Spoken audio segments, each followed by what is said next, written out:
Hi everyone.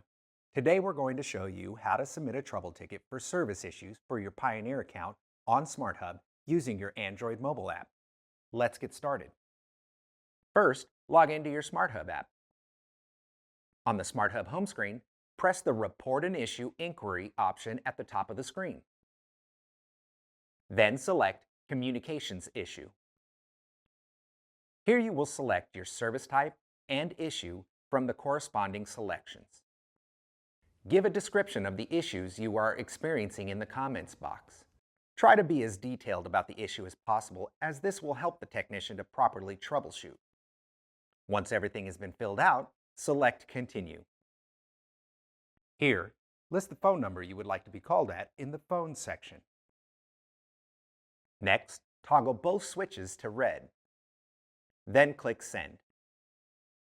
The technicians will receive your ticket and contact you to troubleshoot the service issue as quickly as possible.